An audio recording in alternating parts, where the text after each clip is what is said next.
I don't want people to be mad. So the record button should be going. Yep, all right. So here's your vignette. So you have a 22-year-old fell 50 feet. Is that good? 50 feet fall?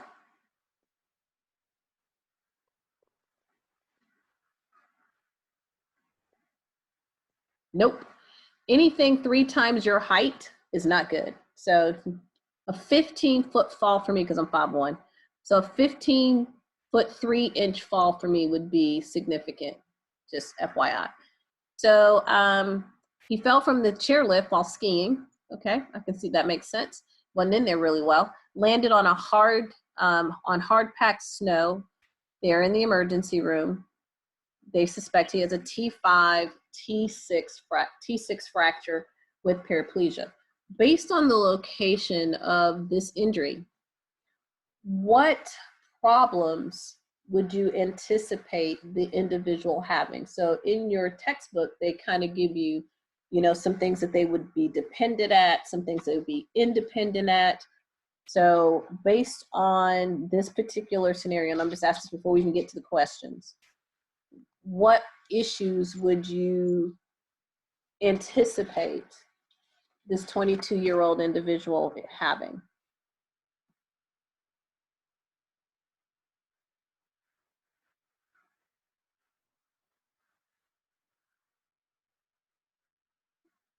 Okay, so bladder, okay, potentially.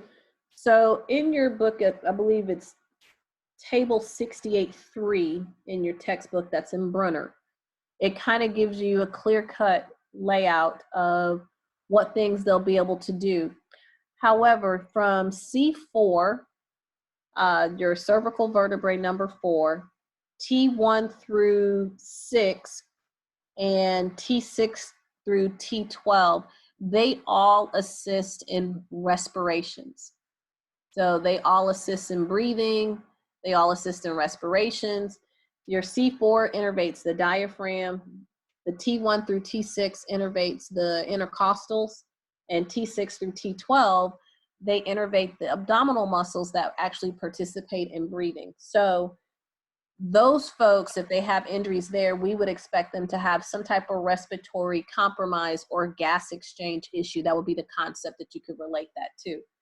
So if they have injuries above C4, then that's going to cause paralysis of the diaphragm, that means now the person won't be able to breathe and they would require a ventilator. So a lot of times they will require that ventilator if it's above C4, because what is that nerve that innervates the diaphragm anyway? What is that nerve called? Anybody know? It's the phrenic nerve. So the phrenic nerve, P-H-R-E-N-I-C, it innervates the diaphragm. It's between C3 and C5. So if they have respiratory failure, then that can also lead to, the individual dying. So injuries above T12 will have an impact on the respiratory function, or basically gas exchange. So let's go back, and let's not really go back, but let's see what else is going on with this guy. So these are our orders: Foley, immobilize the cervical spine, all of that, neurologic assessment every 4. So the next question is, describe your plan for implementing these orders. So why did the physician implement these orders? Ooh. Let me just make this bigger. There we go.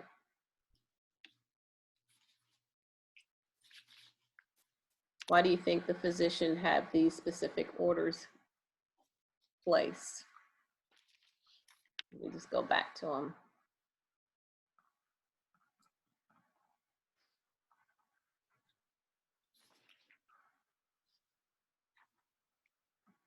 All right, so we have immobilizing will prevent further injury. Okay, basically we're going to stabilize the spine, the cervical spine, okay, because the, usually if we have a fall, we would definitely be thinking there may be some axial loading to the spinal column. Okay, what else?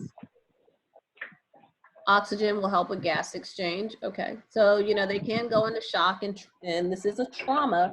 And when we're treating trauma patients, we're basically focusing on that person's ability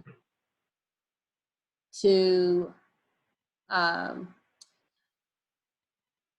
not have anaerobic metabolism, and anaerobic metabolism happens at the cellular level. So this is the reason why we're going to do oxygen, supplemental oxygen.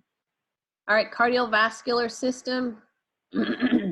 Well, if this is a spinal cord injury, then they're gonna have some widespread vasodilation, which means that their vessels are gonna dilate distal to the injury, and they will have some temperature issues, like their extremities would be cooler compared to the upper portion of the body.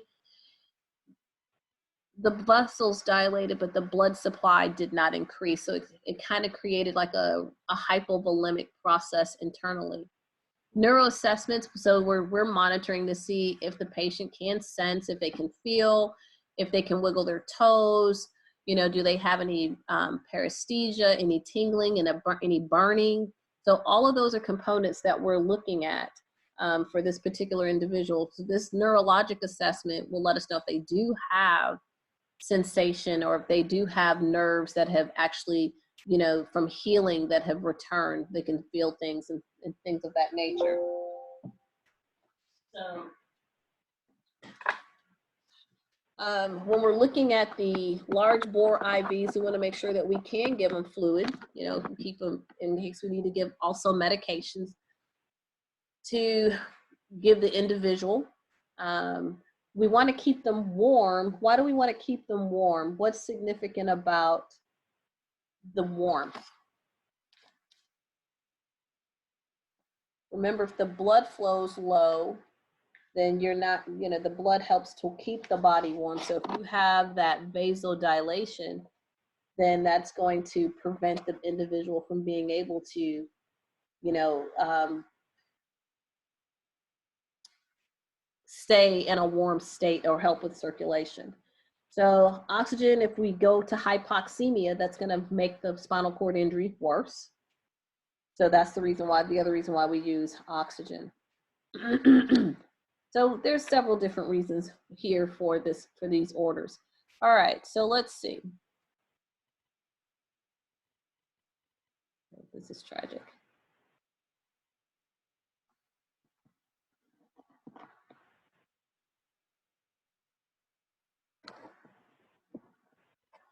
All right, so we have here that, you know, with this system, we got to make sure ABCs, we're going to immobilize to keep the cervical spine, as we talked about, nasal cannula, put them on an ECG monitor, perform neurologic assessment, apply the blankets if the temperature is low, because they can develop poikilothermy, which is basically take on the environmental temperature of the room. And if that room is cold, then that's going to be an issue.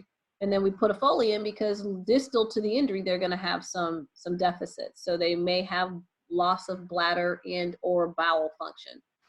What are your priorities at this time?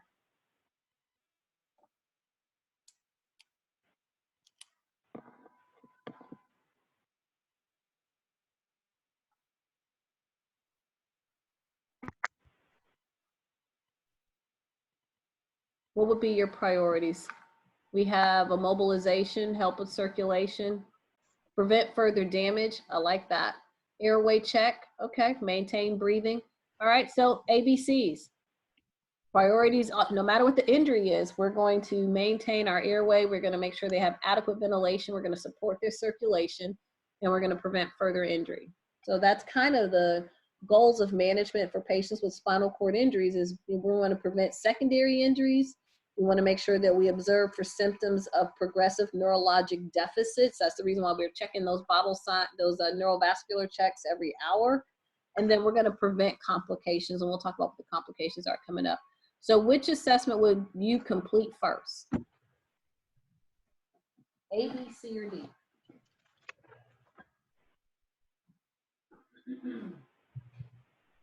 See, breathing sounds.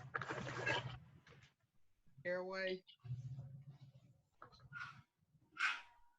Intubation. Circulation. All right, so we have A, B, C, or D. It looks like most folks have gone with C. And the answer is C. We're going to auscultate breath sound. So out of those 4 that's provided, the most critical out of those would be C. So although all of the actions would be appropriate for the assessment because of the risk of compromised respiratory status, we're going to auscultate for the breath sounds or lung sounds. And we already talked about injuries T12 and above going to have a respiratory issue because of the structures involved with breathing. Okay, that was crazy. Okay, let's just, really? Whatever. This is irritating. All right, here we go. No, that's not gonna let me go all the way down without going to the next page. All right, so here's this one here. So I can't fix it, so that way we can answer the question. But what other interventions would likely be done by the nurse? So, and if you notice, I'm not really saying ED nurse, but either way, we're gonna have suction available because remember, anything breathing, airway, breathing, circulation. An NG tube provides social support. And then we're going to give high dose steroids, which is the management for spinal cord injuries. Now, here's the deal about these steroids. You know, yeah, we're giving it. However, it's kind of controversial. So they still do it, but there hasn't been a lot of evidence to clearly support that giving them a corticosteroid, high dose corticosteroids have actually proven to, you know, work significantly. So there's been some slight benefit, but they're not making it the gold standard. Kind of FYI to that. Initiating skincare because of immobilization issues. This person is a quadriplegic, correct? So with that being said, they're not going to be able to do a whole lot of moving around, and unless we're turning them every 2 hours and checking their foam, you know, putting the foam boots on, make sure they don't get any breakdown on the bony prominences. And then we're going to assist with skeletal tongs for the individual. So awareness of the hospital, pre-hospital management of spinal cord injury is critical to this individual's care or their outcome. So what actions should you take as a nurse to ensure that these goals are met?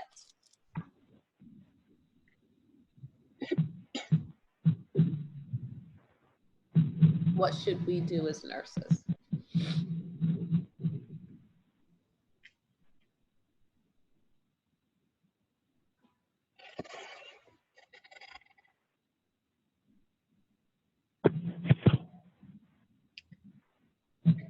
So yeah, there should be people from North Lake answering these because this is what you had to do for class yesterday. Am I in the call? Like, can anyone hear me, or am I silent? I'm calling in on my phone.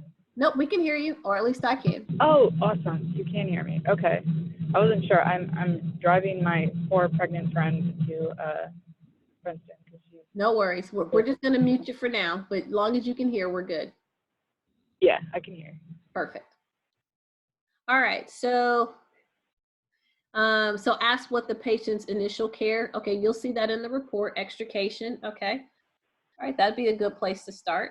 So take a good history of the accident, events that happened to the individual until they were, you know, greeted by or treated by paramedics and EMTs.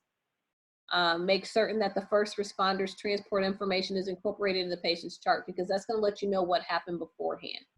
Okay, so that, you know, they get them on a backboard, etc. So here's a little bit of math for you. So they had the methylprednisolone.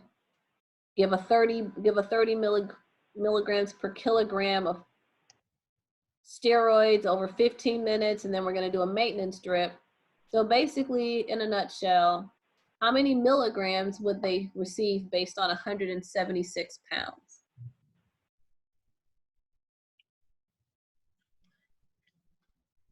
So someone says 2,400. Is that, we all agree? Mhm. All right. So what effect will this medication, now how many milligrams, I'm sorry, per hour will they get for the maintenance infusion?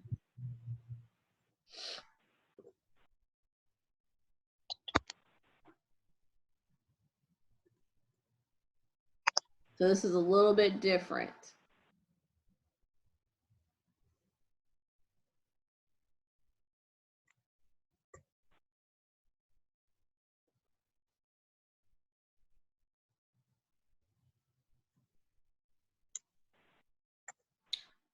I see 432. Is that correct?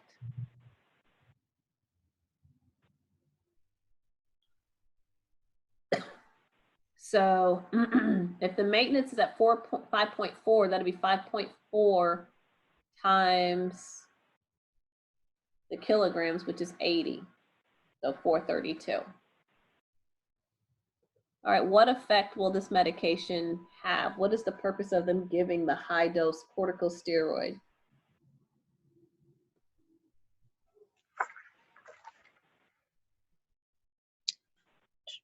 So decrease inflammation ideally, which is true. So let's see.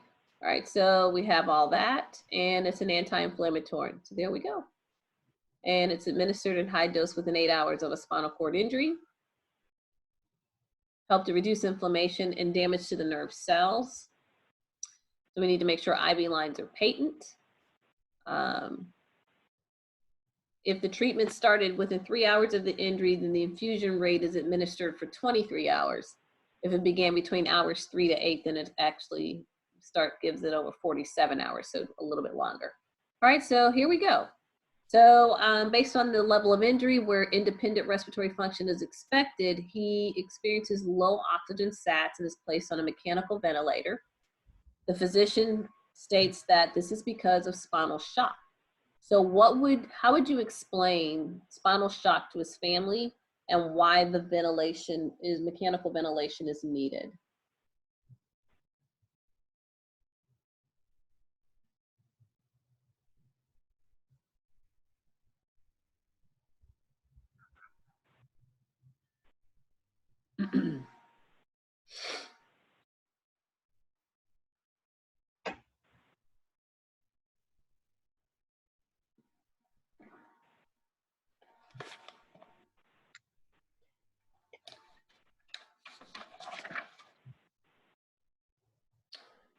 So basically, when you have a spinal cord injury, you know, what's happening there? There's either a contusion, a laceration, or a compression of the spinal column itself, right? So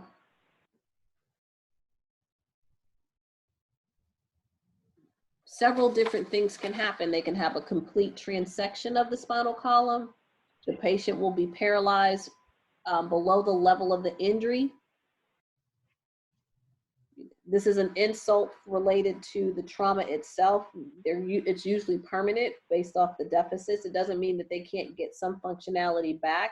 And the goal is basically to get the patient as close to independent as possible, and to prevent any further damage or any current damage that they have from becoming more permanent. Does that make sense?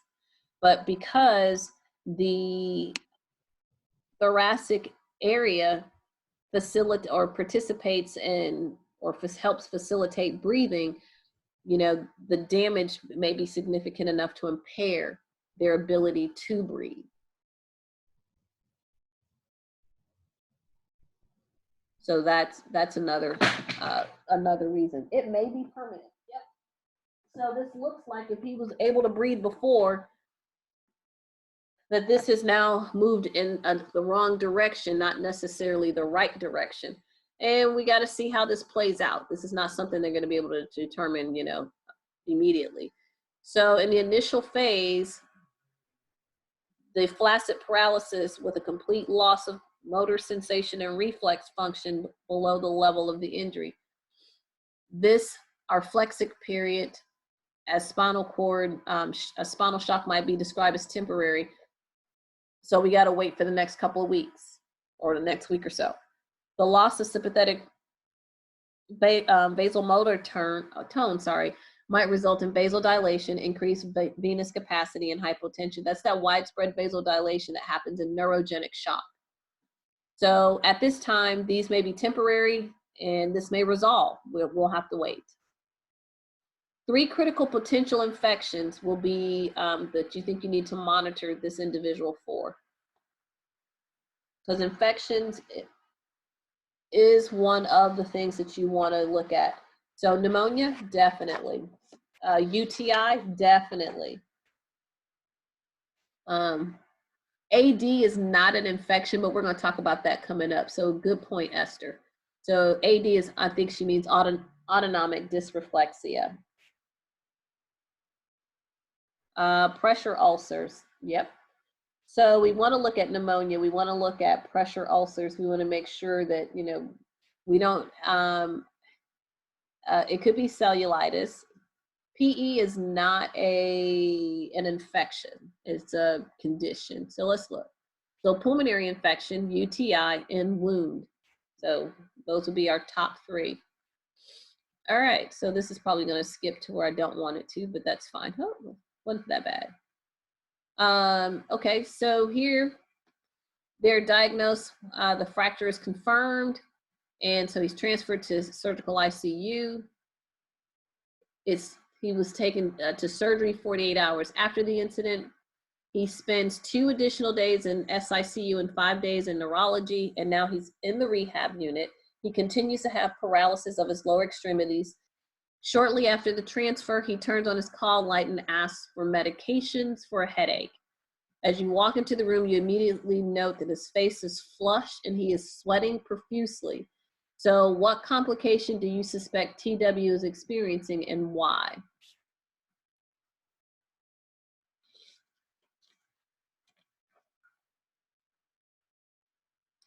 All right, autonomic dysreflexia, absolutely. So speaking about autonomic dysreflexia, this is an acute life-threatening emergency, and this usually results as an exaggeration of the autonomic response to a stimulus that are usually harmless in folks that do not have a spinal cord injury. So usually this will happen after the spinal shock has resolved, which is what we've already experienced here in the vignette. And the whole key is to remove the triggering stimulus and avoid the possibility of serious complications. Another word for, or another name for autonomic dysreflexia is autonomic hyperplexia. So things that can, signs and symptoms, this one, he was sweaty, flushed face. He had a headache, so that's another sign of pounding headache with high blood pressure, profuse diaphoresis, nausea, congestion, bradycardia. Those are all things that are associated with autonomic dysreflexia. And that usually occurs in patients that have spinal cord lesions above T6, and it's usually seen after the spinal shock has subsided. That sudden increase in blood pressure could be very significant, as it can lead to retinal hemorrhage.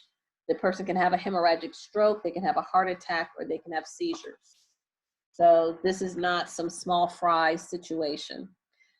Things that usually trigger the autonomic dysreflexia is going to be like a distended bladder, which is the most common cause. So we have a Foley in. Also distended or contraction of the visceral organs, like the bowels. So if they have any type of constipation or bowel impaction, pardon me. And the other thing that can stimulate autonomic dysreflexia is stimulation of the skin. So any painful stimulus, thermal stimuli, a pressure ulcer, any pain, any tactile stimulation of the skin, and believe it or not, pregnancy. So the hormones in the pregnancy can actually trigger this as well. So let's move down. So I've already talked about this.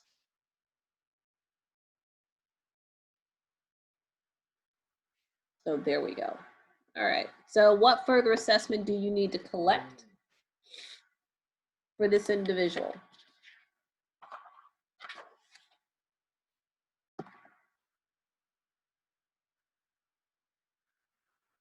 What do you think?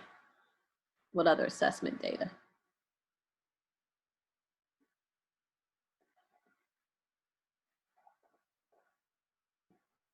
Okay, if they had adequate elimination, okay. Vision change, color of extremities. So we're gonna look at vitals. So we're gonna assess vital signs. We're gonna assess vision changes as Christine wrote and a couple of others. We're gonna look at nasal congestion. Look at the skin. Is it pale? Any goosebumps below the level of the injury?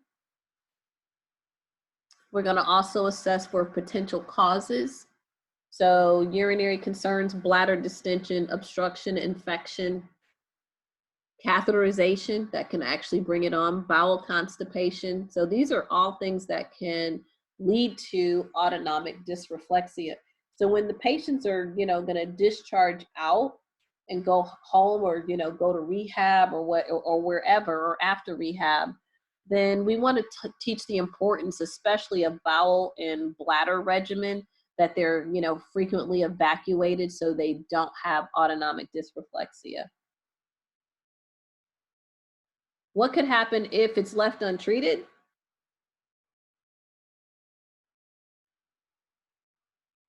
What do you think? Somebody goes, death. Well, there's a couple things before then. So they're going to have seizures, retinal hemorrhage, a CVA, which they could die from, a cerebral hemorrhage definitely could die from, pulmonary edema, loss of consciousness, and then we do eventually get around to death. So those are all potential issues that can definitely be a trajectory changer as far as the regimen is concerned. So this is why earlier I said it's a life-threatening condition. So good job on that. All right. What interventions do you need to perform at this particular time?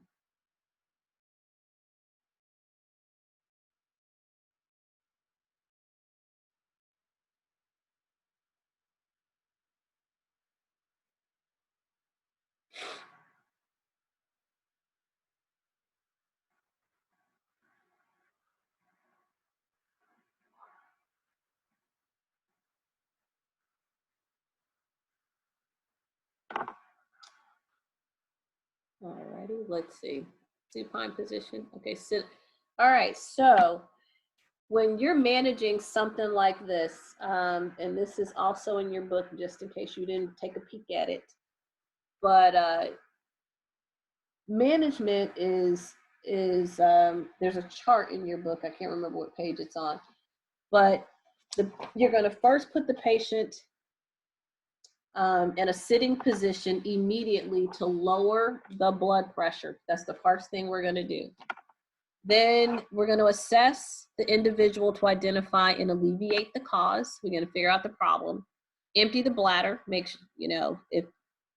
sure that's happening. If there's an indwelling catheter, make sure it's patent. And if the person is constipated, then we're going to check for fecal mass. If it's present, then we're going to use some topical anesthetic and insert 10 to 15 minutes before the mass is removed, because we don't want to have visceral distension or contraction that can cause further autonomic dysreflexia. The other thing we're going to do is examine the skin, see if there's any pressure ulcers or any irritations or any broken skin. Any other stimulus that could be triggering the vent. So, like an object next to the skin, or there's a draft of cold air, then we're going to get rid of it. And if these measures don't relieve the hypertension or the excruciating headache, then we're going to give some antihypertensive medications. So the question is, if there is ICP, should you sit the patient up? What do you guys think?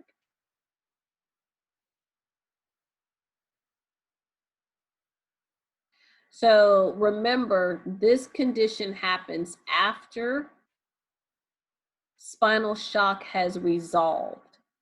So this doesn't happen during the time that the person is going through the trauma, if that makes sense. So by then, the ICP should be decreased. Does that make sense?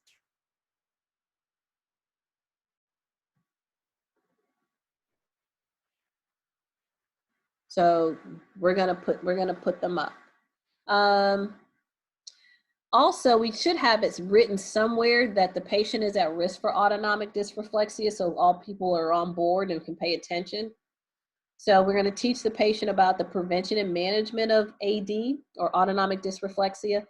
And if they have these a lesion T6 and above, then we should let them know that an episode like this may happen, and it can even, or it can occur many years after the initial insult. So they may not have it originally.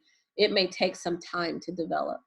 So evaluate for, and if present, remove any noxious stimulus, call for help, stay with the patient, raise the bed, dangle the legs, monitor vital signs every 5. Any tight clothing, we're gonna loosen it. Check a blood pressure. If it's over 150, give antihypertensives. All right, so after your prompt intervention, the autonomic dysreflexia is resolved and you need to document what happened. Basically, you would write it up, but it should be, you know, something to the effect of what you experienced and how you treated it and how the patient responded. All right, a part of the rehab care includes teaching them how to manage continuous urinary and drainage systems. What would this teaching include? And I've already talked about the importance of a routine bowel and bladder regimen, so that's going to be important.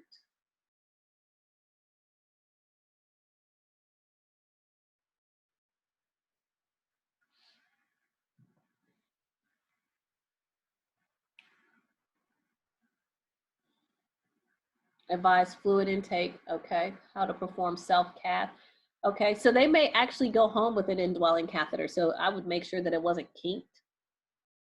Making sure they empty out, monitor I&Os, so that it'd be good things to do. So maintain patency, clean the genital area in regular intervals, change the catheter at regular intervals, empty, cleaning, and changing it at regular intervals. Cleaning at the meatus. So a lot of times, you know, they'll clean the perineal area, but in the Foley's there, but they won't kind of clean the tube that meets the meatus, or basically the orifice. And so then it becomes all crusty and brown, and then an infectious process begins, which is what we don't want to have happen. All right, last couple of things. This was a continuation. So monitor or note the drainage characteristics, position to promote urinary drainage, check the leg bag, maintain meticulous skin care, and monitor bladder distension. So vitamin C, we're given that. What is the purpose of this? You know, that helps to eliminate bacteria on the bladder wall. So it prevents UTIs. So urine has a pH of 5.5, must be maintained for vitamin C to be effective. They need to drink a lot of fluids, 3 to 5 liters per day. Cranberry juice, apple juice would be also something to add to that fluid intake to help acidify the urine. All right, what outcome parameters would you use to determine whether your efforts promote urinary excretion have been effective?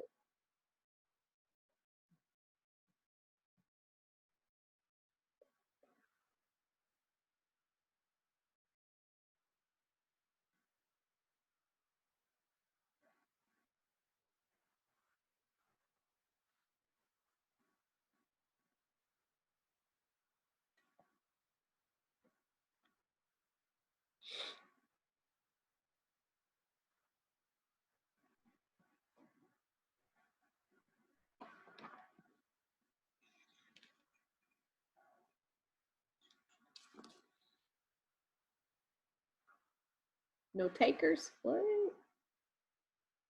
Okay, using bladder scan. Okay.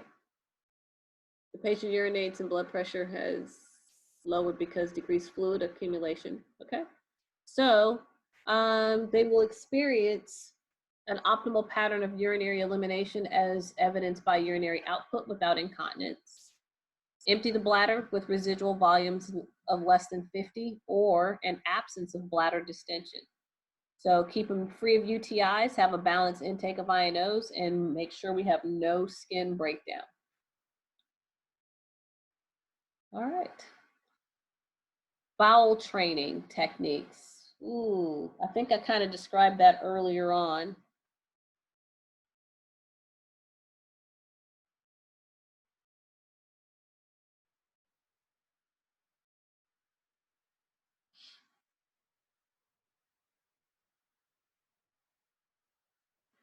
So eat diets high in fiber to increase roughage.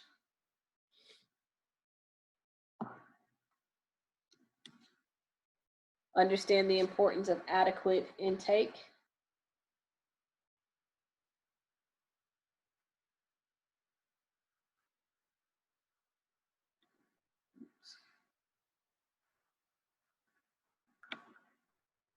Adequate exercise. And this would be, what kind of exercise are we talking about here?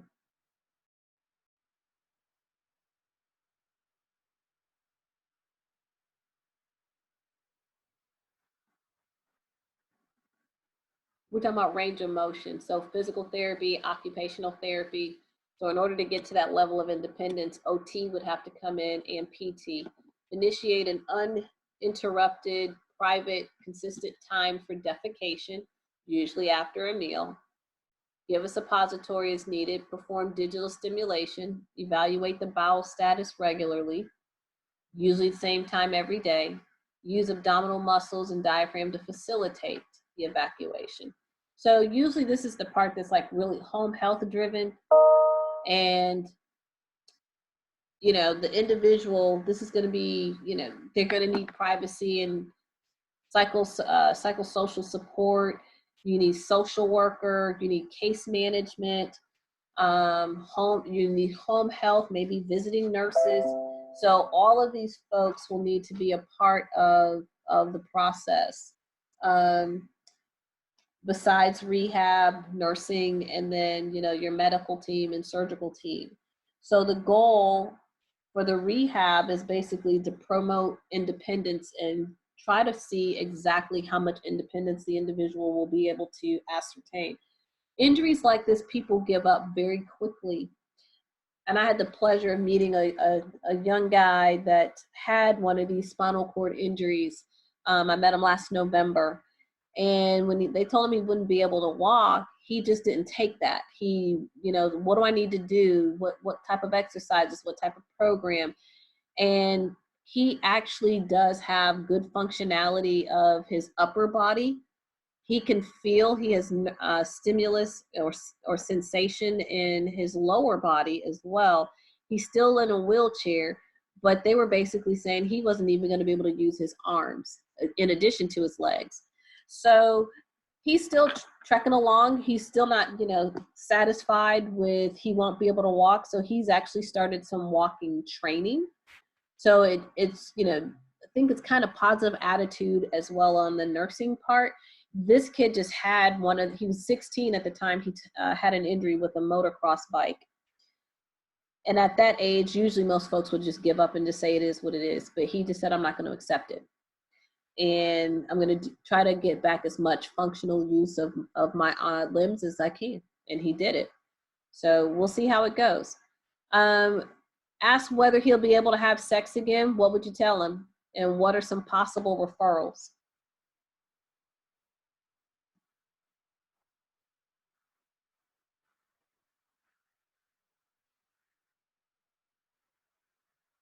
So you think he should just, you know, throw it in the towel? Throw in the towel. Now, actually, just because they're paraplegic or quadriplegic, they can still have babies. You know, we're talking about repro here.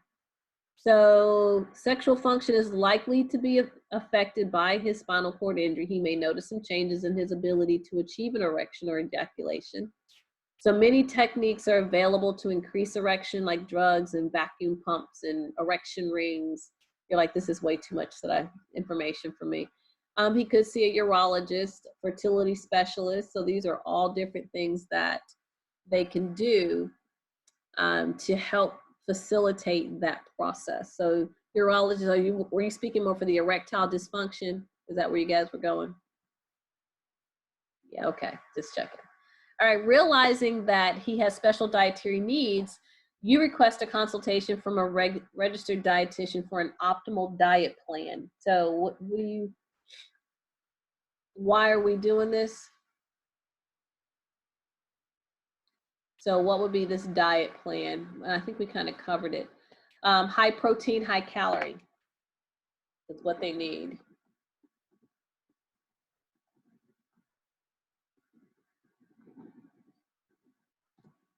Okay. So too much protein can stress the kidneys. So we need to pay attention to that. Make sure they have adequate protein, carbs, calcium, thiamine. These are all those vitamins, B vitamins, and D to help absorb the calcium, magnesium, and zinc. So you're assisting him in his morning routine for hygiene care. He goes, why would anyone want to live like this? No woman will ever want me. I just wish I wish you would have let me die. How should you respond to this? A, B, C, or D?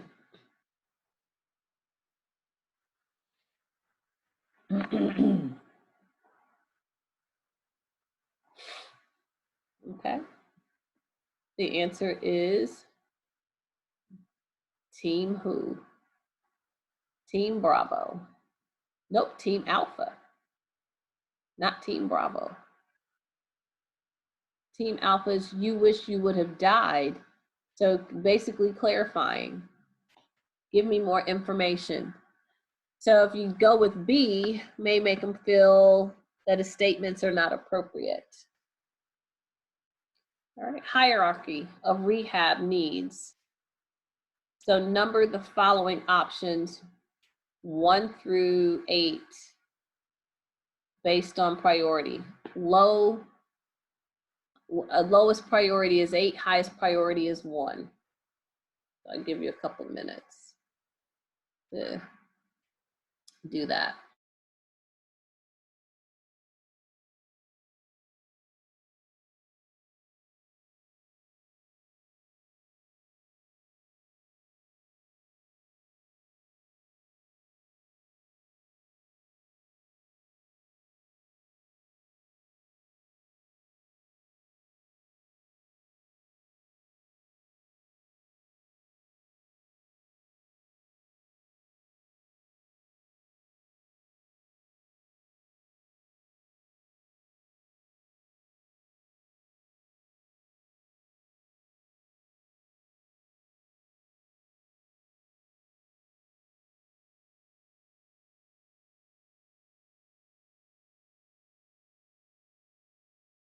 No takers? What?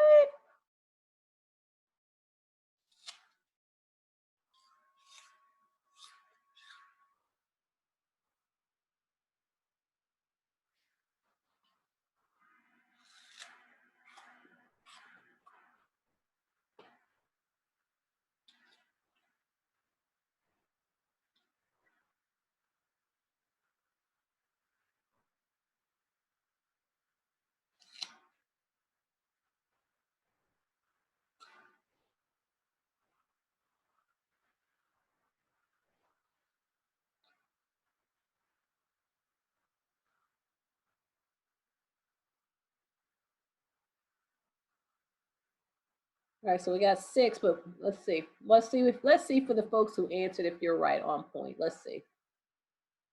Oh, I forgot one, H. All right, so number 1 is E. So if you chose that, kudos. G is 2. C is 3. 4 is F. 5 is A. 6 is B. 7 is H. And 8 is E. So for those who chose E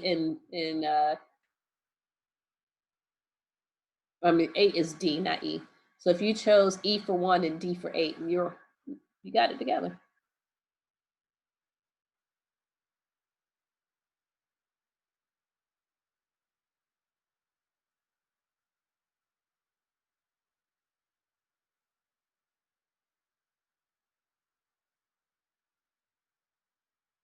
There's our favorite man, old Maslow, hierarchy of needs. So that's what this is based on. I think that was the end of the case study. Oh, no. That wasn't. Sorry about that. Oh. Yep, we did that. I'm sorry. And we talked about that. This moves slow. Slow. Here we go. I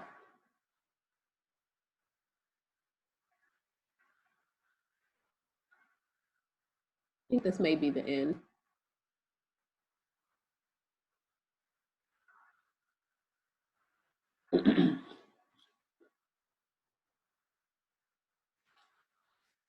You can, and I talked about that earlier, and your book does too. It talks about some type of anesthetic agent. So putting that in 10 to 15 minutes beforehand.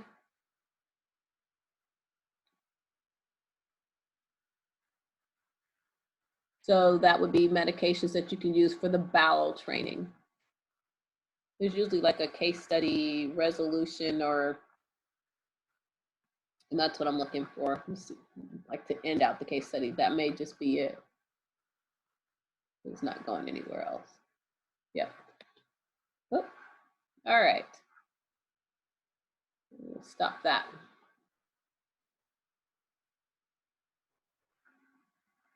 So so you kind of have a good idea about spinal cord injuries and so forth and so on. Spinal cord and autonomic dysreflexia, those two go together. But remember, the transition of care is going to be multidisciplinary approach. And, exercises, making sure you treat for chronic pain. And, even you could even have how would you know if someone's having like neuropathic pain or neuropathy type pain? How do you know someone's having that? What would be displayed? The signs and symptoms. If you have somebody that has neuropathic limb pain, what would it feel like? What would they say? How would they describe it? So burning, a burning sensation. Okay. What else? Numbness.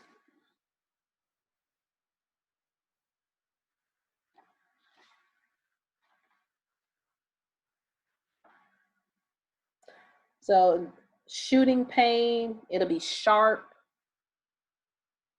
and burning. That's kind of the characteristics of, having that limb pain or neuropathic pain. But that may kind of help you identify, because it's usually sharp shooting and burning. So make sure that you guys understand the difference between that and regular pain. What if you had a person that was a known drug abuser, however they're having that type of pain? Do you give them their opioids, or you tell them you're a drug abuser, you can't get it? Tell them too bad, too sad. You give it to them. I mean, you're monitoring how much you're giving anyway, so it's not like you can't withhold it, because now we would be creating more problems. So we don't want to, do that to the individual. All right, I'm going to, this is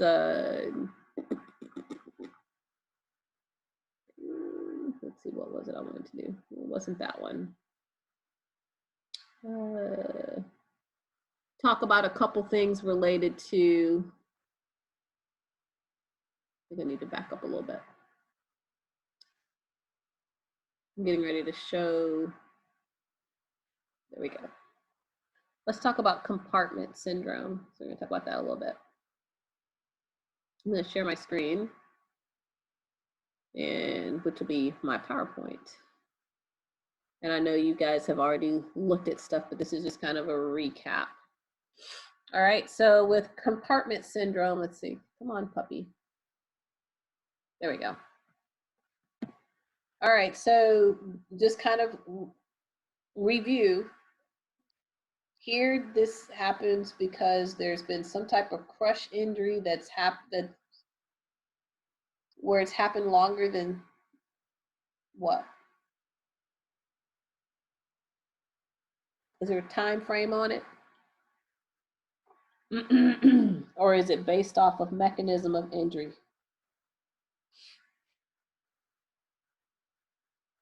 And what I mean by mechanism of injury, so if a 5-gallon drum fell on your leg, do you think you would or would not have compartment syndrome or be at risk for?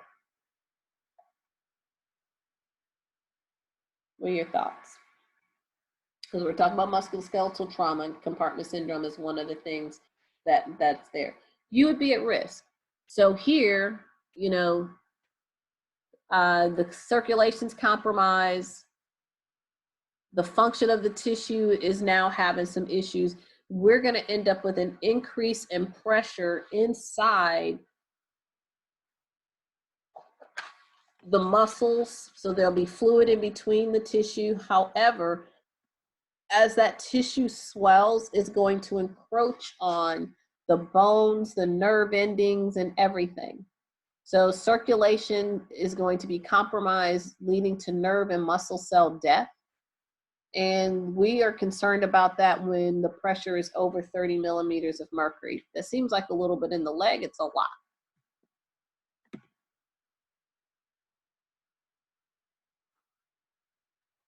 Causes. All right, constrictive dressings and casts. So after a person has a fracture, we don't want the cast to be too tight, because if the cast is too tight, then that's going to be an issue. Closure of fascial defects, burns. If they're circumferential 3rd-degree burns, this can lead to compartment syndrome. I just gave an example of, you know, the 5-gallon drum falling on your leg. Vascular injury and bleeding and venous obstruction. So again, the muscles and the nerves of an extremity are enclosed. The pressures inside the compartment is really high. Tissue circulation is compromised. Therefore, we end up with that death of the cells. It can result from a decrease in compartment size or an increase in the volume of its contents, or a combination of both. So if you have an individual that you think may have compartment syndrome, then, you know, they can have a soft tissue injury, a crush injury. This can happen from bone surgery, vascular injury and bleeding, or venous obstruction. These can all increase compartment syndrome or compartment volume. So symptoms develop gradually with exercise, but resolve within 30 minutes of cessation of the activity. Once compartment syndrome is going, it has to be treated. So some of the signs and symptoms a patient will experience will be severe, intense throbbing pain that's really deep, unable to be relieved by medications, and it actually seems to be out of proportion or disproportional to the injury, and intensifies when the patient has passive range of motion. So if they have any pain with passive range of motion, or like if they stretch a muscle and they're like screaming bloody murder, then that's basically pain out of proportion to the injury. So the nerve is compressed. So you would be thinking about those 5 or 6 P's, however you want to put it: pain, pallor, pulselessness, paresthesia, paralysis. If there's the nerve compression, then that will lead to paresthesia, or burning and tingling, or having a loss of sensation. Reflexes, do you think they'll be diminished, or do you think they'll be increased?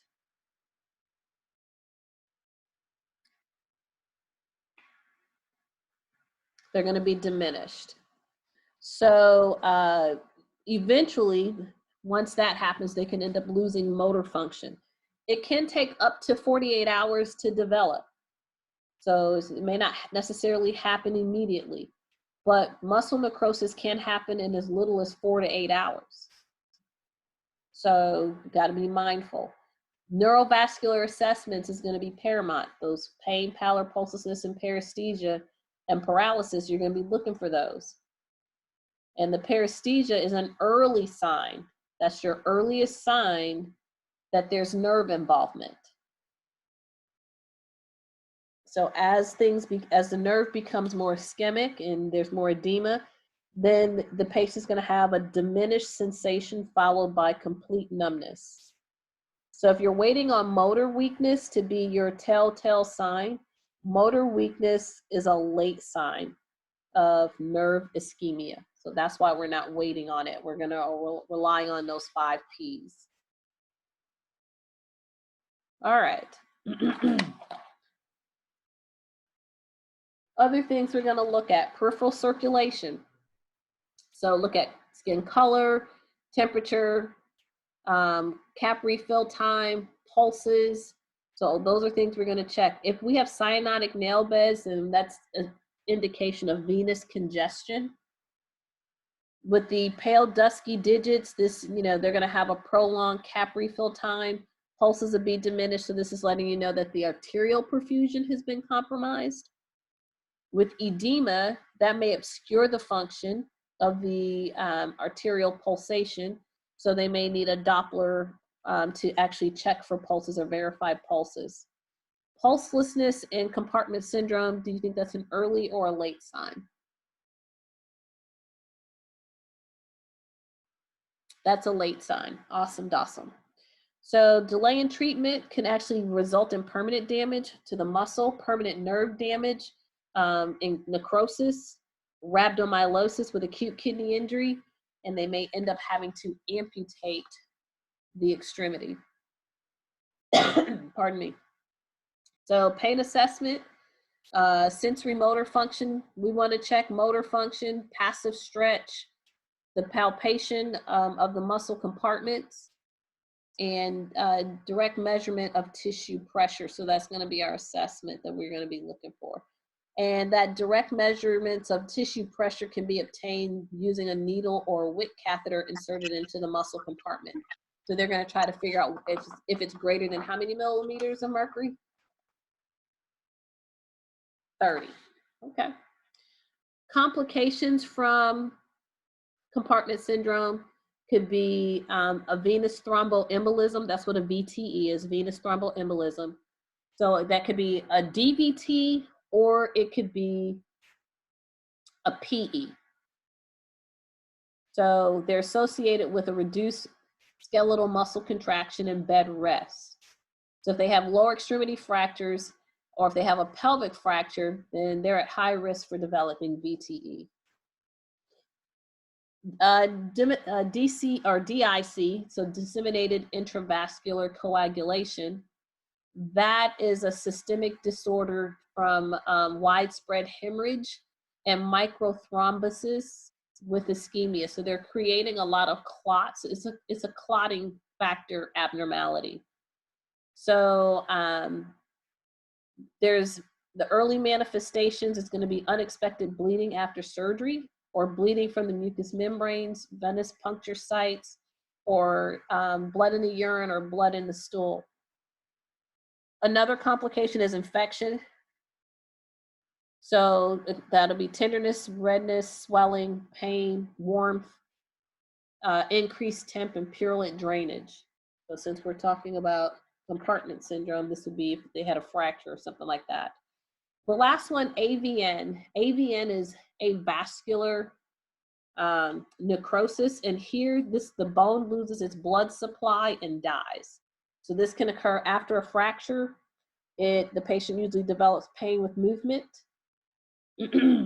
And the medical management is going to be NSAIDs, exercise, limit weight bearing on the affected area. So the joint may need to be totally replaced if it's located in the hip or actually in the knee. So other treatments would be to reduce the pressure, Cast splitting. So this is if the cast has been too tight. We're going to elevate the extremity only to the level of the heart. Fasciotomy, that's where they're going to basically cut the skin and allow the swelling to continue. We're going to give them pain meds, intermittent passive range of motion. I think that should have been deleted, but it's the same thing. Oh, last thing is rhabdomyolysis. So we're going to elevate the leg to reduce edema. We could have issues with the wound infection or closure. So we could do lidocaine patches, so topical anesthetics. We can do corticosteroids. They may try gabapentin, that's an anticonvulsant. They may try an antidepressant like amitriptyline that can help treat neuropathic pain. Other treatments could be nerve blocks or nerve stimulation, that TENS unit. So those are things that can actually be used to help with that process. All right, so let's look at musculoskeletal trauma since we're talking about it. So here, I'm going to talk about immobilization devices. There's different kinds, but if they're on an immobilization device, then we should, we should check it every hour for the first 24, then 1 to 4 hours afterwards. We're going to do neurovascular assessments. Here they talk about the 6 Ps. The P that's missing from the previous 5 Ps, which was usually pain, pallor, pulselessness, paresthesia, and paralysis, is poikilothermia, which is basically where the body or an extremity takes on the temperature of the room, so the ambient temperature. Elevation in the first 24 to 48 hours, and this should be above the level of the heart, which is different than compartment syndrome. Early recognition to help diminished circulation and nerve function, that's going to be paramount, so we can prevent loss of function. Pain assessment, and then those are all the signs and symptoms of an infectious process. So if they have severe burning over the bony prominences, especially the heels or the ankles, is that going to be normal? Because this kind of lets us know that we have a pressure ulcer that's in the making.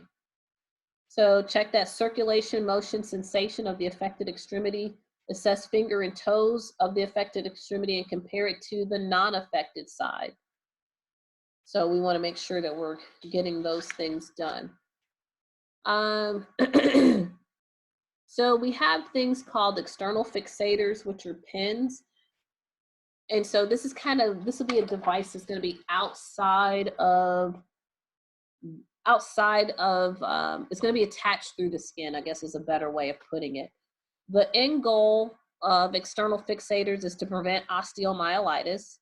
So we're going to focus on, from a nursing standpoint, the pin sites, and we're going to be looking for signs and symptoms of inflammation and infection. We need to check it every 8 to 12 hours. We need to clean the pin sites as ordered. Isometric exercises as tolerated to prevent complications of mobility. And then there's a specific type of fixation where you as the nurse would have to go in. They have telescoping rods, and this is the Ilizarov fixation. So there's a telescoping rod, and you'll have to adjust it in order for the balance to stay where it is. But for mobility, when the swelling subsides, then we're going to help the patient become more mobile.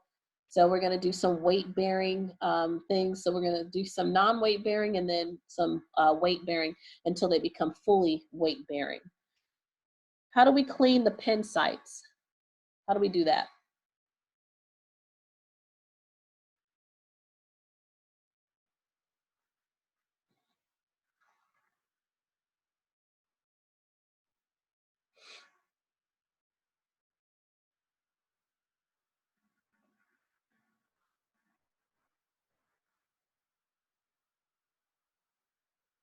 Aseptic technique. So that's how you clean pin sites.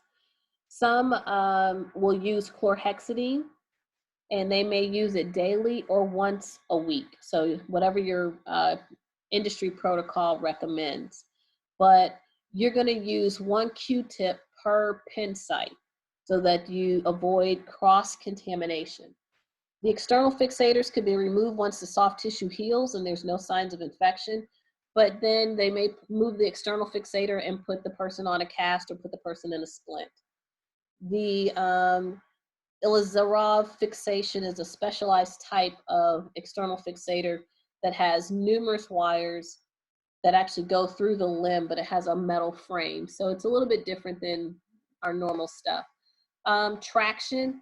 So remember ropes, where they're tied, the knots don't need to be next to the pulleys, right? Because that would be kind of cray-cray.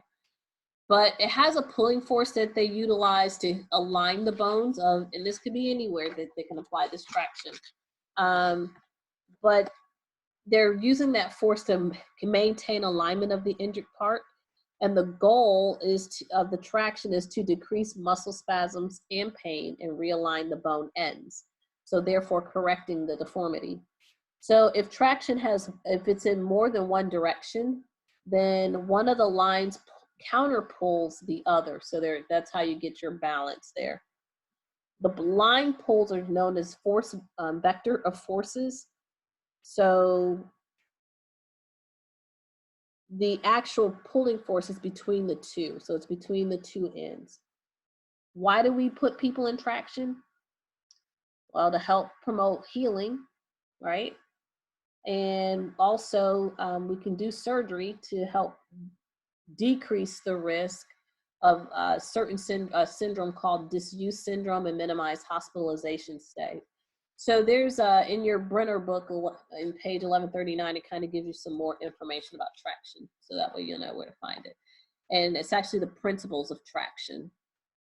So I kind of already talked about one piece is not having the knots in the rope or the floor plate touch the pulley or the foot of the bed. That's very, very important not to do that. We want to make sure we don't interrupt the traction. We don't remove the weights unless they have intermittent traction prescribed. So it should be continuous. Ropes should be unobstructed. Weights should basically be freely and not be in the bed. All right, can you mute your phone for me, please? Oh, it's working. Yay! Look. Yeah, it's a. There we go. All right. So these are the types of traction you may see. Most common is Buck's traction. So again, it's a counteraction is provided by the patient's body. And there's some other ones, skin, bone, manual, like if you're doing it with the wrist. But overall, we're gonna be making sure that these traction devices stay in place. And we're also gonna be making sure if they have any pin sites, that those pin sites are actually taken care of and they're clean. So they're using a lot less, they're not doing skin traction as often as they used to, because there was really no reduction in pain or complications associated with that particular type of traction. But they may use skin traction along with, as a short-term use for stabilizing a leg fracture or muscle spasms or something like that. We're going to avoid wrinkling and slipping of the traction bandages so that way the counter traction can actually be maintained. Management. So these are different things here. As I said before, skin traction, we're going to make sure there's no skin breakdown. Nerve damage, we're going to make sure we take care to avoid pressure on the peroneal nerve. And, you know, how do you know if you have peroneal nerve damage? And this would be more specifically for like a leg injury. So the way you can test that is have the patient dorsiflex the foot. And that lets them know if they have good function or not. So if they can't dorsiflex, then that means that peroneal nerve has been injured. Circulatory impairment. So here, we're going to check the foot out every 15 to 30 minutes and then every 1 to 2 hours afterwards. Maintain positioning, maintain, promote exercise so that way they can heal better. And then also making sure that we promote ambulation. And we're going to do that based on how well the patient handles that. So things we also want to look at is How do we know a patient has a fracture? So usually some kind of deformity, some shortening of an extremity. So if you put the two legs together, one leg looks longer than the other. Bone ends rubbing together could also be a sign. Localized edema and ecchymosis. How do we manage it? Immobilization, so that's why we spent the time talking about traction and all of those. Maintaining and restoring function. Vitamins, calcium and D to promote bone healing. And then besides a fracture, you can also have sprains and strains. What's the difference between a sprain and a strain? Help me out on that one.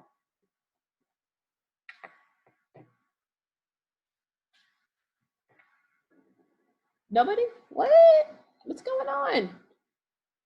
I should be the one with brain damage. All right.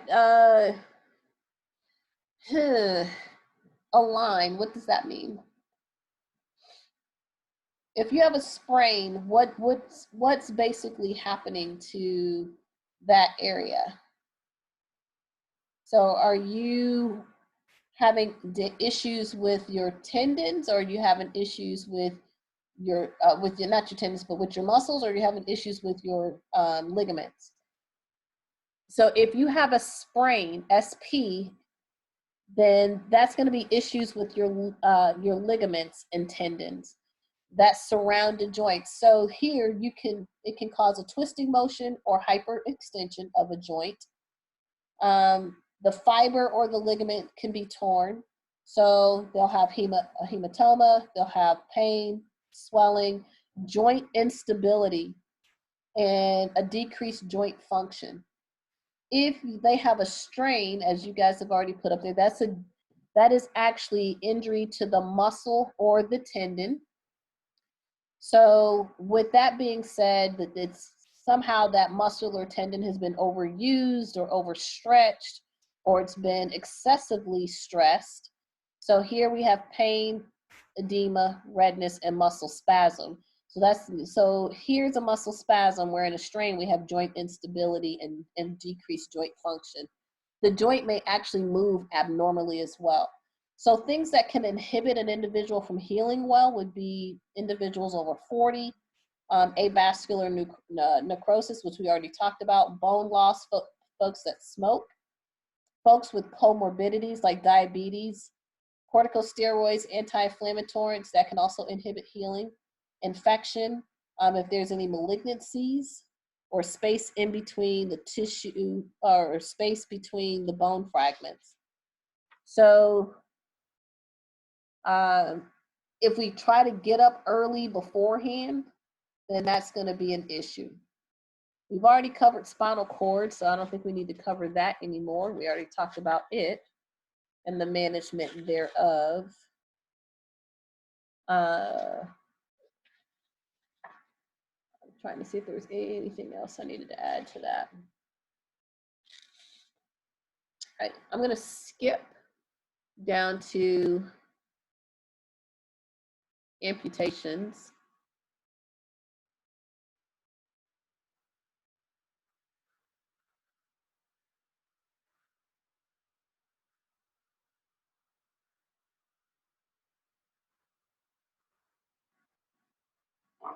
Ooh, left drop.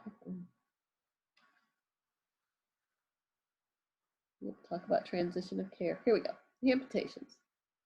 All right, so we have a body part that's gone, plain and simple. So folks end up with amputations because of vascular disease like diabetes, and diabetes accounts for about 54% of amputations. That's significant. Trauma accounts for the other 45%. So usually if it starts off like a pressure ulcer and then that becomes infected and they develop gangrene, then that's going to be a problem. So our goal for management of amputations is to relieve the symptoms and improve the patient's function and to save or improve the patient's quality of life. And your book actually gives some, like if it's an above the knee, below the knee amputation, it shows like where the cut would be, etc. So it does give you some information on that, which is good. Complications, phantom limb pain. So it's that pain that feels like, you know, the limb is still there, but it's not. So, you know, gabapentin may probably work really well for that. Contracture of a joint. This is significant. And the reason why I say it's significant is because if you have like a below the knee amputation or an above the knee amputation, what you don't want to have it do is become contracted in one position. So that means then that it'd be difficult for them to get a prosthetic. Does that make sense? So after these AKAs and BKAs, we need to make sure that we're following the appropriate regimen to promote healing and good use, as much independent use of that extremity as possible, you know, so that the prosthetic can actually be placed on there and the person doesn't end up with a limp or a gimp. It's bad enough that they're already missing the limb, so let's not, you know, cause another problem. So, so with that joint contracture, it's usually caused by positioning and a protective flexion withdrawal. Sometimes there's a rigid cast on there that's, you know, usually removed. And then they may put on some elastic residual limb shrinker. And this is going to go over the, for lack of a better word, and I really hate to use this word, and I'm just being honest about that, the stump. So we're going to try to support the soft tissue, control pain and edema, and then prevent that area from actually drawing up, which is why positioning is important. So we want to prevent the development of the hip or the knee joint actually having a contracture. And abduction, external rotation, and flexion of the lower limbs should be avoided. If it's an above the knee amputation, they should lie prone. Which position is prone? Face up or face down? Face down. So that's face down for 20 to 30 minutes, 3 times per day to avoid contractures. So if you have a person that just had an amputation, you want to make sure you give them the pain meds, bar none, okay?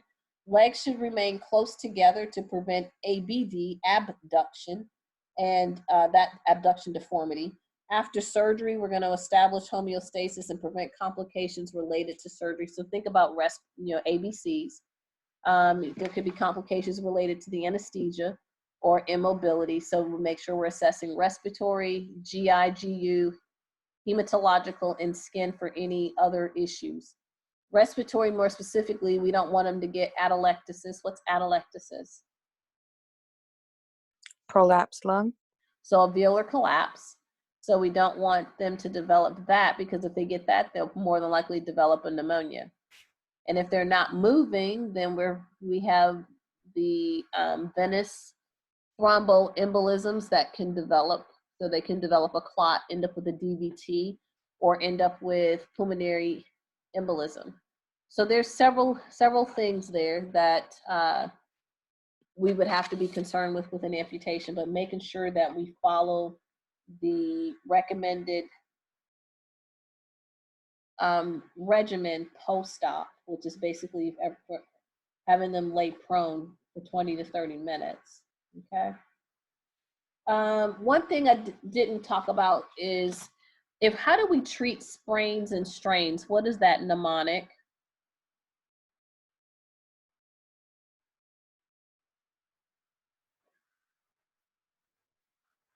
You guys remember? Okay, Rice. Your book actually added in a P and they call it Price. So protection, rest, ice, compression, which is your ACE bandage, and elevation. And so here we're going to elevate above the level of the heart. This is for a fracture or strain. And how do we do the ice? Do we just slap the bag on and just, tally ho, check on our other patients? We're going to put the ice on for 20 minutes and then we're going to take it off for 20 minutes. So technically in a 1 hour time span, they should have 40 minutes of ice and 20 minutes of no ice, if that makes sense. Because the first 20 would be on, second 20 off, third 20 back on. Okay. Other things we can also give them for pain management would be NSAIDs, right?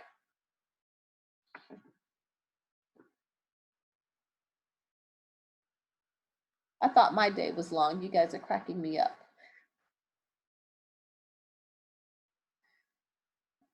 All right, so does that help you guys out?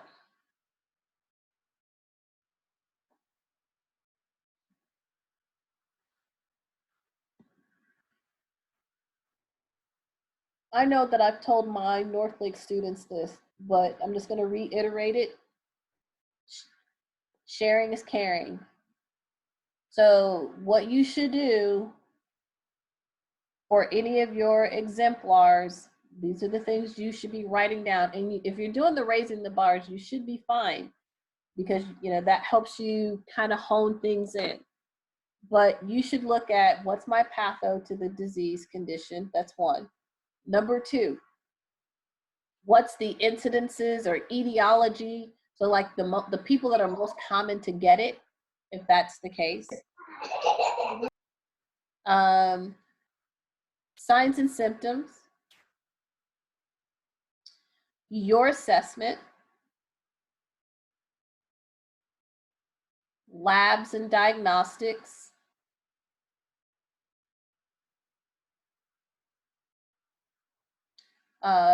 and then treatment interventions and teaching. So that should be your order for any of the exemplars of what they're talking about. So I covered kind of comfort and mobility in each of these, and to me that kind of made more sense than separate. Don't forget about your rheumatoid arthritis and comfortability, comfort for them as well, because that was in that section. We'll get to immunity after, I think that comes up next week, if I'm not mistaken. But you need to look at, how do you manage patients that have rheumatoid arthritis, what's for comfort, and how do we do that? What can they do? So if you have somebody with rheumatoid arthritis, how do you keep them comfortable? What are some things you can tell them to help with managing, their pain? They could use a TENS unit. What about, okay, so water exercises, I like that. Whirlpool baths. Okay, more like a shower, like a warm shower. Okay. Moist heat. Should we look at heat? Physical therapy. Can they do high impact exercises? No. Okay. So they should be doing low impact, not high impact. Okay.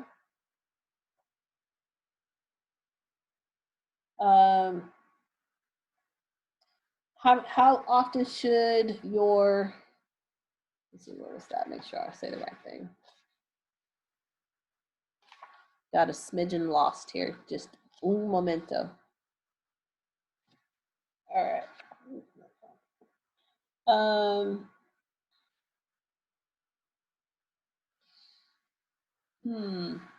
So what are the 4 types of cancer treatments, or the cancer medications? What are the 4 classifications?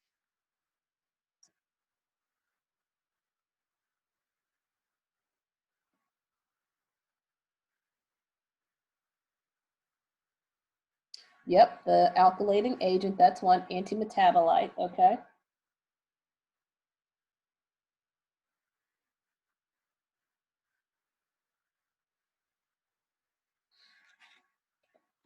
Cytotoxic, okay. What about your corticosteroids and your platinum drugs? Where are those? Where do they fall?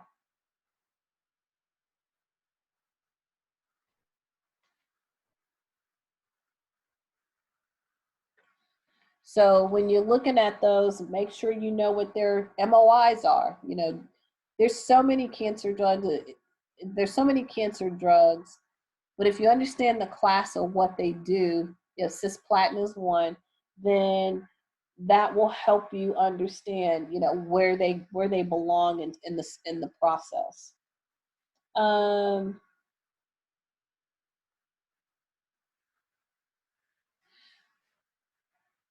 One thing I did forget, and this is, and I don't know why this popped in my head, but when you have a person that has like external fixation, there's different types of fixation, by the way, and I think you guys should know this from your book. But you have external and then internal fixation. So when they get that surgery, ORIF, open reduction internal fixation, well, that means now the wires are on the inside versus on the outside. So there may not be pins like it would be for the outside traction or the outside fixator. But what is usual, like when a patient first gets their pins placed, that, you know, we need to check it very often to make sure there's no signs and symptoms of infection or anything like that.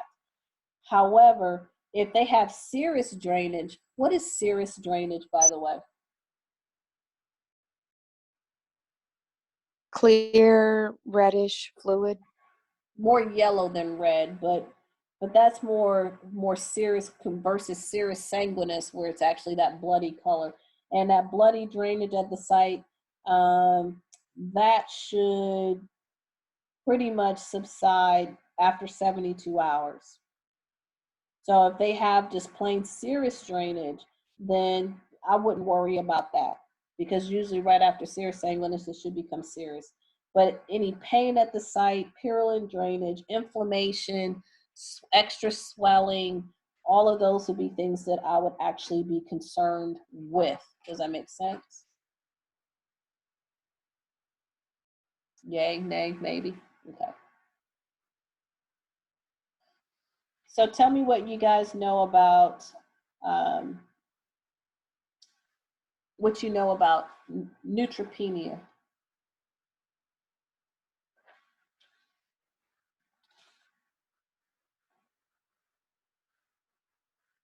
Neutrogen. Okay, neutropenia is low neutrophil count. That's true.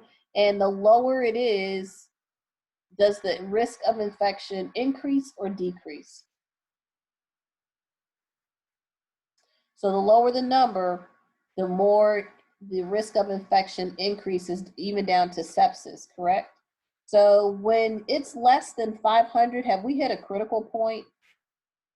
Absolutely. Less than 1,000, we definitely, and we're talking about the absolute neutrophil count. So if you guys didn't look at that article that was in your course board, you may want to take a peek at that so you understand what I'm talking about. But if it's less than 1,000, then we have a moderate risk for infection. If it's less than 500, we have a high risk of infection. And then if it's normal, the normal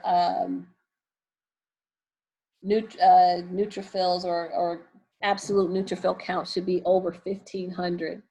So just, you know, kind of food for thought on that. And usually, when do you see a neutrophil issue? When does that normally arise? When after chemo. Okay. So yeah, that would definitely be something to pay attention to as far as your lab values when you're in clinical, and if you're on that floor where they're doing chemotherapy, you want to look at the neutrophil count. And there's another count you also want to look at. Which one is that? The CBC, and we're specifically looking at what? The leukocytes or the WBCs, because that's another one for which, you know, chemo will suppress the immune system. So then that's going to cause our white cell count to reduce, which is going to put us at risk of infection. So if we're below the normal white cell count level, then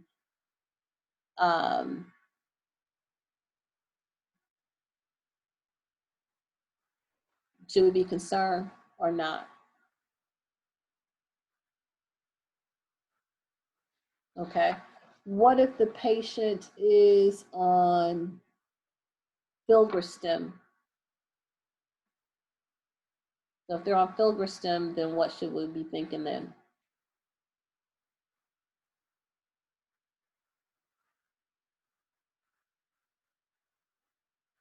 So you guys know what filgrastim is, right?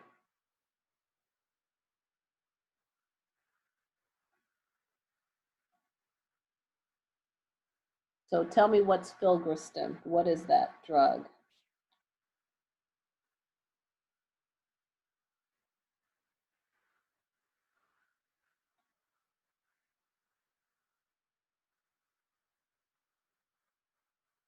It's a stimulating factor. Okay, Stimulating factor, I believe, for the white blood cells. okay.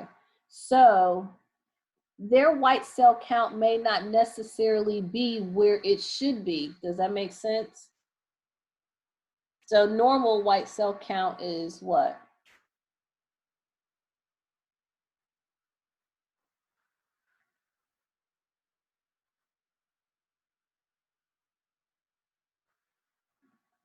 All right, 4 to 10, about 5 to 10.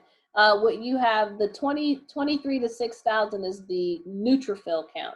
It's 2,500 actually. 2,500 to 6,000 is a neutrophil count. That's normal. But we're talking about white cell count. So that should be white cell count should be 5 to 10K. So 5,000 to 10,000. But if you're on chemo, it's going to be less than that. But if you're about 3,000, 4,000 in that range, then that's showing you that the if they're on filgrastim, then it's actually working to increase it and moving it close to normal. So if it's 2,000, 1,000, then that's there's been no movement. Does that make sense? So I personally have low white cell count, and mine on a good day sits at about 3.6, 3.8. That's on a good day. So that's why when folks are sick, I'll be telling you go home. That's why. It's not because I don't care about you. It's just because I don't have a whole lot of white cells to fight with to begin with. So with that being said, I'm going to be like, no, just leave all your germs to yourself, okay? But I don't take anything for mine outside of making sure my immune system is intact. But we're talking about people on chemo, and that right there becomes a complete game changer. They're going to need that extra help because chemo definitely, kind of it wipes it out. What about if you have a person that's receiving chemo, and now all of a sudden, they start to complain that they're having pain and burning at the site. It looked like it may be red. Then what are you gonna do? You're gonna stop the infusion. Makes sense to me. So tell me, would these two treatments be the same or different? So you have a person that has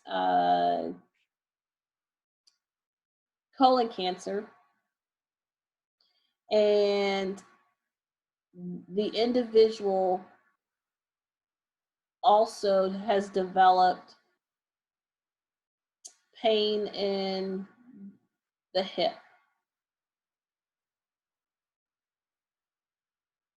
Okay, it's going to be two different treatments for sure, because if I only had, so I don't take that back because I don't want that. So if your patient has colon cancer and that's all they have, then okay. If the person has colon cancer and then it metastasizes to the hip, then it has metastasized, but now the treatment's going to be different because now we have to account for the fact that the cancer has moved in another location. So we can't do that monotherapy. We're going to have to do like some combo therapy. Does that make sense? Versus just having the monotherapy. So basically chemo is not a one size fit all.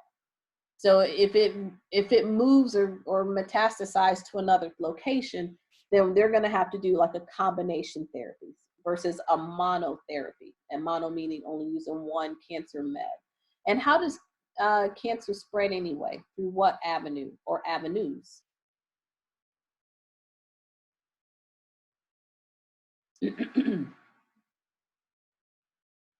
Blood and lymphs. So there's two systems that are utilized to, for cancer movement. So that was part of, the first part of cell reg.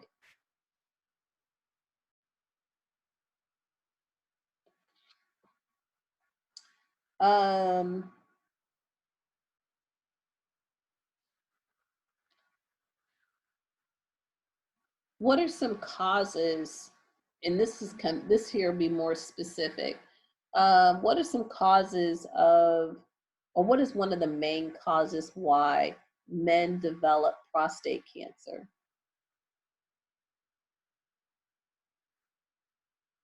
Okay, cryptocortism, okay. Diet. What specifically about the diet? Red meat, yes. That'll be definitely an issue. And a high fat intake. So yeah. What else? So what screenings should be done for prostate cancer? That's what I want to say. All right, PSA, but what happens before then? Can you do another test? Okay, so now I'm gonna ask you a question. Can digital stimulus affect your PSA levels? Yes. Okay, so if you're going to do, should you or should you not do a DRE before the PSA? You shouldn't. You should not do the digital rectal exam before the PSA. Okay. Just, food for thought, things to think about.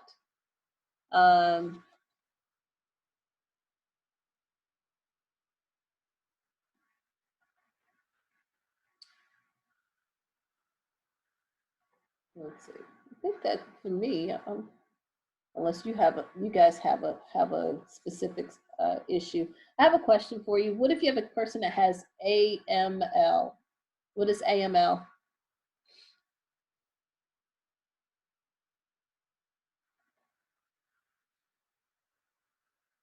Which leukemia? Acute myeloid. It's the acute myeloid leukemia. Okay. So one of the issues or precautions that we put, what's one of the precautions we put them on?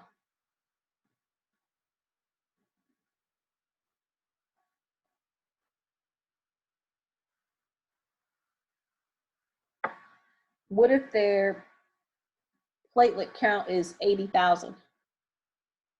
Is that normal? No. Okay, 80,000 is not normal. So what precautions do you think they need to be on? Bleeding precautions, right? What other things would you also consider? Because are they more prone to bleeding or are they more prone to clots? Bleeding, they won't be able to clot. Okay, so when the platelet counts are low, your platelet cells plays a role in clotting. So the less of those you have, the less ability you have to clot, all right? So that means you're gonna be more prone to bleeding. What other things can cause you to bleed?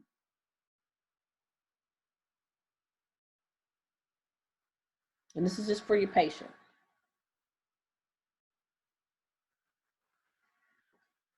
Think of when you put patients on coagulation modifying medications.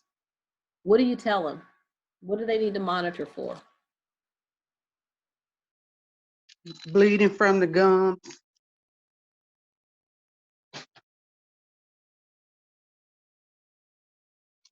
Bleeding from the gums. Blood in the urine. Okay. Bruising.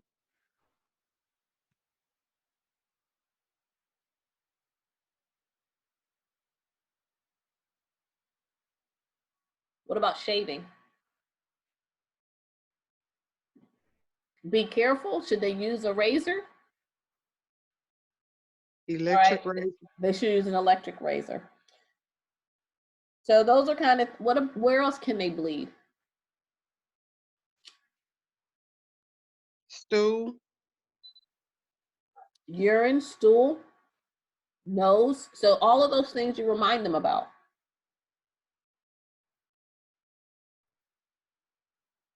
So no different. That's why I said think of it as if they were getting a, you know, a blood thinner, for lack of a better word.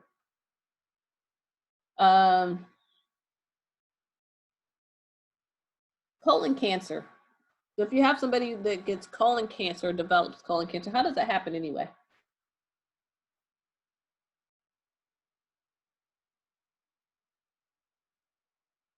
they not pooping often.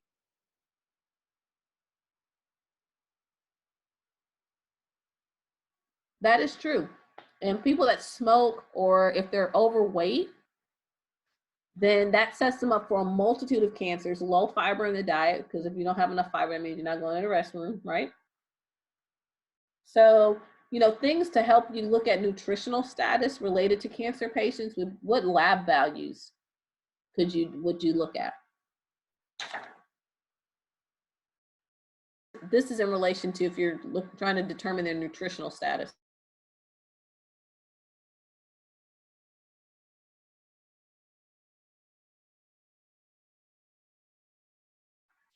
All right, we're going to look at albumin. We're going to look at glucose. And what else? Protein.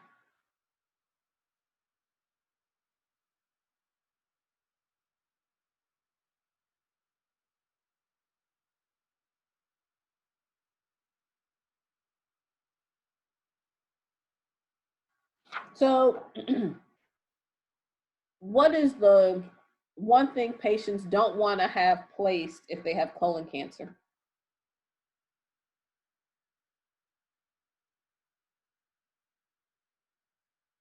Absolutely.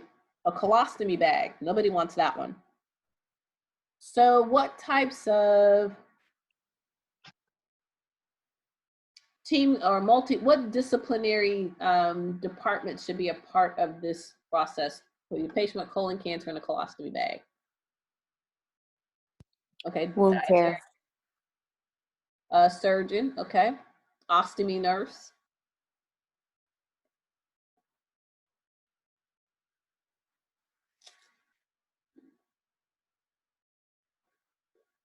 Anybody else?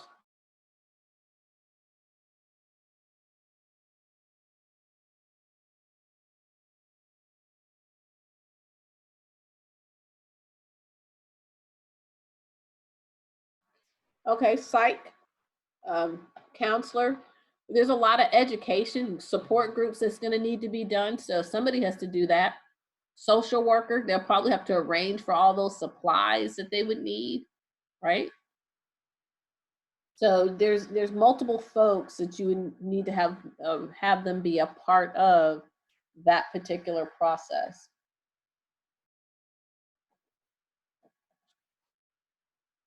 All right.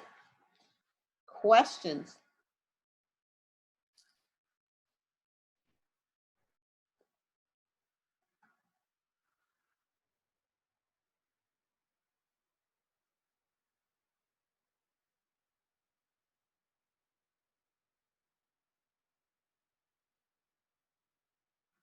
I do want to clear something up. Earlier, I asked a question about prostate cancer. Somebody put crypto something. Hold on.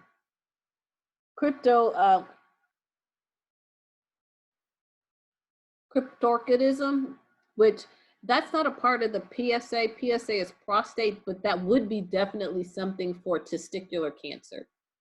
So yes, that is testicular cancer.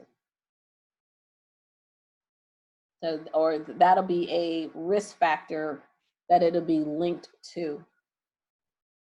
And there's not a whole lot of resources provided for testicular cancer. So hopefully, you know, you guys have looked at that a little bit more closely, since there aren't any major not according or not in your course board. So I know that I actually did some for my students on the North Lake side because the resources in the book wasn't as forthcoming, for lack of a better word.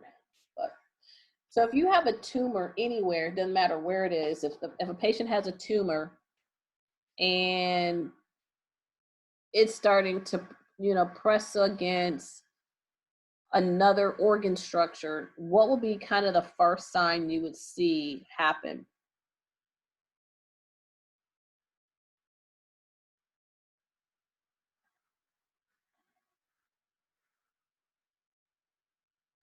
They're going to end up with pain. So anytime a tumor is compressing on another structure, then they're going to end up with pain, and then that organ will actually start to have some dysfunction. That is true. That part is true. All right. Well, we have 8 minutes. What would you like to do?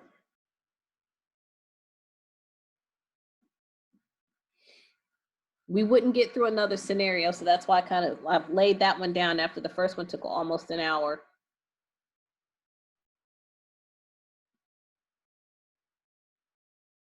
Any questions?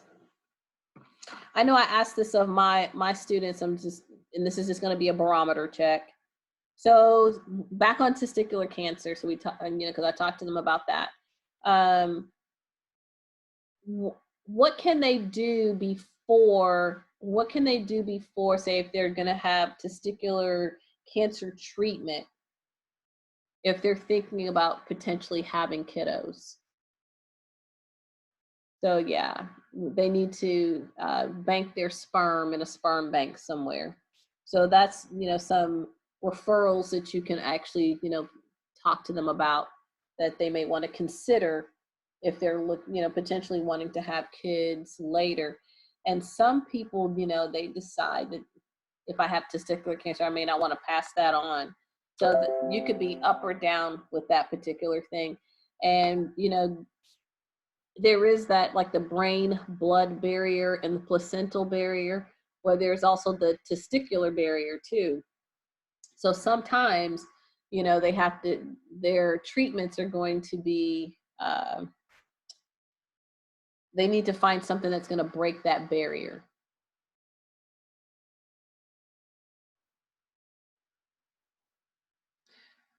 Right, that will be afterwards. Yes, if ED arises, someone was asking me a question that the 5-DE or U or whatever it is, 5 inhibitors can be given to correct erectile dysfunction, and that will be after the fact, and that part is true. So, so yes, hopefully you guys have seen your site, and for DCCD S1 for any previous Zoom sessions. So it's on the YouTube channel. You don't have to subscribe. It's up to you. It's your choice. And it's open to anybody. So it's not like a closed process. So someone's asking me the name. So here, just type in. I'll type it in here so you all can see it. Oops, not that. So there you go. Correct. The common site for breast cancer is the upper portion of the breast, right? The upper outer. But what if, how do you know if a guy, it's not the talus spence, it's the upper corner, and it's just near the talus spence though. It's because the talus spence is way at the tip. But guys can also develop, what is that word when they have lumps in the breast? Starts with a G.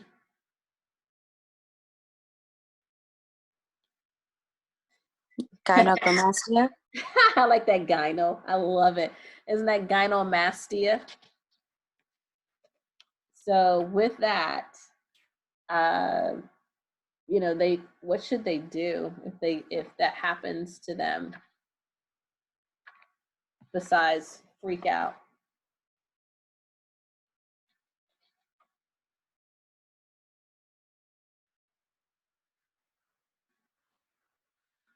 Okay, go to the doctor. Okay.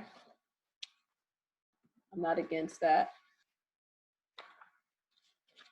Anything else besides go to the doctor? Assess the lumps. I mean, you know, if that guy comes in and says, look, I got these lumps, they should at least try to palpate it, and or you should, to see if there's any discrete lumps, you know, if there's specific lumps that, is it movable, not movable, is it hard? So you want to at least do that process. Somebody did type earlier if we have math questions, and you do. There'll be about 4 to 5 math questions. So keep those math skills going. No reason to drop the ball at this particular point, right? Right. That's like, no, ma'am. There are things that I didn't cover, but you're still, you know, don't negate those. So, and I didn't cover cerebral palsy. I didn't cover all of the leukopenias. I didn't cover, not the leukopenias, the leukemias. I did not get a chance to cover the Hodgkin's and non-Hodgkin's. So you're still, you know, still responsible. Can you help me with the BSA? What do you mean? Do you mean BSE or SBE? What BSA? I'm confused. Body surface area. What are we checking for? Nope, we're doing all the cancers. That's skin included, even if I didn't cover it. Skin cancer is a little bit easier to understand. It's like your fair-skinned people that usually develop that out there in the sun way too long, and they shouldn't be. Oh, no, it wouldn't be anything like that. No. Now I get what you're saying. It should be just, you know, math you've already been practicing. So you don't have to worry about the body surface area. But I just want to make sure that, you know, you don't overlook all of the other exemplars. And because I think sometimes you guys fall into that, well, they didn't talk about it, so it's not on the test. So basically, even if it's not talked about, it doesn't mean that it will not be on the test. More than likely it will be. They just may not had a chance or an opportunity to get to it. So don't fall into that false sense of security of thinking if it's not, you know, mentioned in class that we're not going to be tested over it, because remember, this is a hybrid course. So all of it won't necessarily be mentioned, if that makes sense. Sounds good?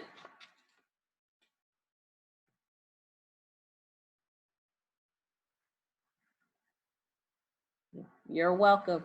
And remember, don't over-medicate your people, because if they, you know, that'd be way too much to deal with. So if you give them pain med, don't give them too much. Hey, I'm gonna make you drunk. But all right, guys, you enjoy your weekend. We'll see you Monday. You know, we're gonna get this alligator one bite at a time. Thank you. I'm working on feeling better. This is probably the second best. This is the best I felt since yesterday. So yesterday I could barely talk. So I'm doing good. You heard me hacking. I'm so sorry. I didn't mean to inflict my woes. So why are we sending things in all caps for Delphine? As soon as this uploads, I will post it to your channel. All right, guys, nighty night.